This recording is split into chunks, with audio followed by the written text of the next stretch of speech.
ኧረ ምን እናትሽ የቤት ሰራተኛ ስለሆነች አፍረሽባት እየካርሻት ነው ወይስ ይቅርታ አላደረግሽላት? ግን እኮ በቃ በሰዓቱ ልጅ ነበረች፣ ተደፈረች፣ ከዛ ወለደችሽ። ማሳደግ ስላልቻለች እዚህ በር ላይ ጥላሽ ሄደች። ግን እኮ አልተወችሽም አይደለ እንዴ? ተመልሳ መጣ እዚህ እንደገና የቤት ሰራተኛ ሆና እየሰራች ነው። ወይ ከዚህ በላይ የምታደርግልሽ?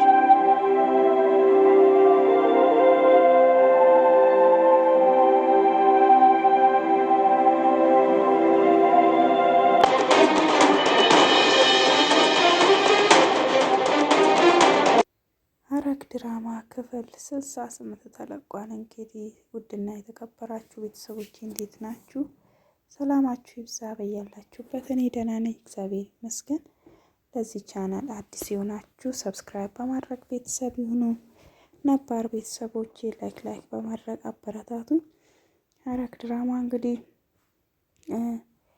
ኤፉዬ እውነታውን አውቃለች። እንግዲህ ስለ ቤተሰቦቿ ያፌት ደውሎ እንዴት ነው ተዘጋጅተሻል? ለሰርጋችን 3 ቀን ይቀረን እያላት ነበረ። እንግዲህ እባክህ ለምንድን ነው የምታስጨንቀኝ? ለምን አትወኝም እያለችው ነበረ። በስርዓት አናግሪ እንጂ የወደፊት ባልሽን እንደዚህ ነው ወይ የምታዋሪው እያላት ነበረ። እንግዲህ እያስከፋሽኝ ነው እያላት ነው። እንግዲህ እያስፈራራት ስለሆነ ያው ኤፍራታ ሁሉንም ነገር እሱ ያለውን ሁሉ ታደርጋለች። ምክንያቱም ለናታን ስትል ማለት ነው። ምክንያቱም ሁሉ መረጃ እሱ ጋር ስለሆነ ያለው ያው ሳትወድ በግዷ እሱ ያለውን ሁሉ እያደረገች ነው። በጣም ያሳዝናል። በዚህ መሀል ሉሊት መታ ነበረ። እንግዲህ ሉሊት ስትመጣ ከማን ጋር ነው የምታወሪ በዚህ ሰዓት? ከአዲሱ ፍቅረኛሽ ጋር ነው ወይ እያለች ነበረ። በዚህ መሀል ያፌት ድምጿን ስትሰማ እንግዲህ ደህና ደሪልኝ የኔ ፍቅር አፈቅርሻለሁ ብሏት ነበረ። እኔ ያልኩሽን አንቺም ደግምሽ በይኝ። ያቺ ሉሊት ሰምታ ለዛ ለማይረባ የናታን እንግዲህ ሄዳ እንድትነግረው እያላት ነበረና እና ሳትወድ በግዷ አፈቅርሃለሁ ብላው ነበረ።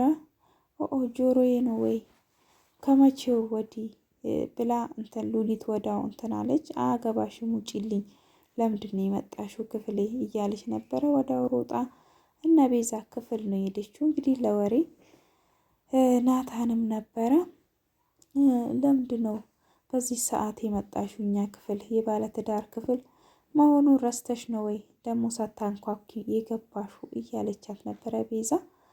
እና ኤፍራታ ናታንን እንኳን አፈቅርሃለሁ ስትል አልሰማሁትም እያለች ነበረ። እንግዲህ ናታን ተናዶ ወደ ውሃ ጠጣለሁ ብሎ ወደ ታችን የወረደው። ገኒ አዝና ብቻዋን ኩሽና ውስጥ ቁጭ ብላ ነበረ። ምን ሆነሽ ነው ገኒዬ እያላት ነበረ። እንግዲህ ናታን ልጄ በጣም ጭንቅ ውስጥ ናት፣ ችግር ውስጥ ናት፣ ወዳ አይደለም እንደዚህ እያደረገች ያለችው። እባክን አንተም ተስፋ ቆርጠ ከሷ አትራቅ፣ ቶሎ ብለህ ተስፋ አትቁረጥ እያለችው ነበረ። ገኒ እንግዲህ እሷ የሆነ እያስፈራራት ነገር በሆነ ነገር እያስፈራራት ቢሆን ነው እንጂ እንደዚህማ አታደርግም፣ ወዳ እንደዚህ አታደርግም፣ አንተም በፍጹም እንደዚህ ልትተውቅ አትችልም እያለች ነበረ። ገኒ ምን ላድርግ እኔም ሰው ነኝ፣ አንዳንዴ በቃ ከእሷ ጋር መሆን እፈልጋለሁ፣ ግን ደግሞ ክፍሏ እንኳን እንድገባ አትፈቅድልኝም፣ ልታይኝም አትፈልግም እያለ ነበረ። እንግዲህ ናታ ጽዮን በሌላ በኩል እያስጨነቀቻት ነው። እንግዲህ ኤፍራታን በጣም ጠልታታለች እና ምክንያቱም ምንም ነገር ስለማታስታውስ ቤተሰቦችን ንብረት እንግዲህ እያሳጣችን እሷ ናት ብላ ነው የምታስበው። እና ቤዛ ግን እሷ ምንም ያደረገችው ነገር የለም፣ የእናንተ ንብረት የተሸጠው በአባታችሁ ምክንያት ነው፣ የእዳ ስለነበረበት ለጨረታ ቀርቦ በዛ ምክንያት ነው የተሸጠው ብላት ነበረ። እና ናታንን ጠይቀው ነበረ። ወንድሜ እውነት ነው ወይ ቤዛ በኤፍራታ ምክንያት አይደለም ቤታችን ንብረታችን ያጣ ነው በአባታችሁ ምክንያት ነው ብላ ነበረ እንግዲህ ጽዮን። አዎ ግን አሁን ይሄን ነገር ማውራት አልችልም፣ የማውራት እንትን ላይ አይደለውም፣ ሌላ ጊዜ ብሏት እንግዲህ ትቷት ነው ሄደው። ወደ ክፍሏ ሄዳ ነበረ፣ ወደ ኤፍራታ ክፍል። ምን ነው ወንድሜን ልትተዊ አትቻልሽም አይደለም?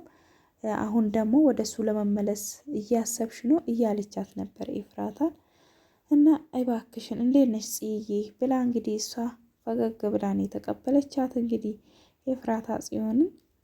እና በጣም አንቺ አስመሳይ ነሽ እያለቻት ነበረ። እና በጣም ጽዮን ካላስታወሰች በጣም እሷም ሌላ ችግር እየሆነችባት ነው እንግዲህ ኤፍራታ ላይ ውዶቼ። እና ቤዛ በጣም እየተለወጠች ነው እንግዲህ እውነት ለመናገር በጣም አዛኝ። አሁን ቅድም መጥቼ እኮ በጣም ተክዘ ስለነበረ ብቻ መሆን ስለፈለክ ብዬ ነው የተውኩክ አለችውና ናታንን። እውነት አንቺ አሁን እንደዚህ ከመቼ ጀምሮ ነው እንደዚህ አዛኝ ለሰው አዛኝ ሀሳቢ ሆንሹ እያላት ነበረ። ይሄን ያስታውቅብኛል እንዴ እያለች ነበረ እንግዲህ ቤዛ።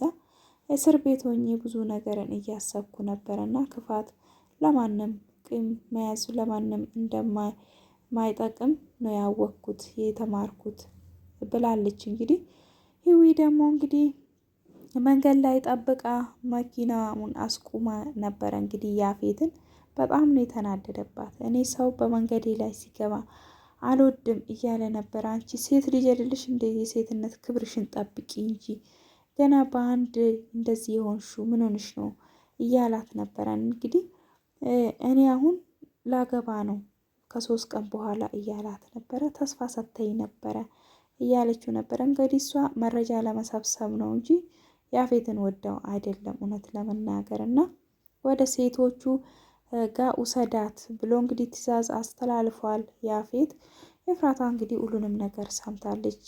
ገኒና ያፌት አብሮ ናታን አብሮ ሲያወሩ እንግዲህ ገኒ እውነቱን ለኤፍራታ መናገር አለብሽ፣ አንቺም እናቷ እንደሆንሽ ዳጊም ደግሞ የእሷ ወንድም እንደሆነ ማወቅ አለባት።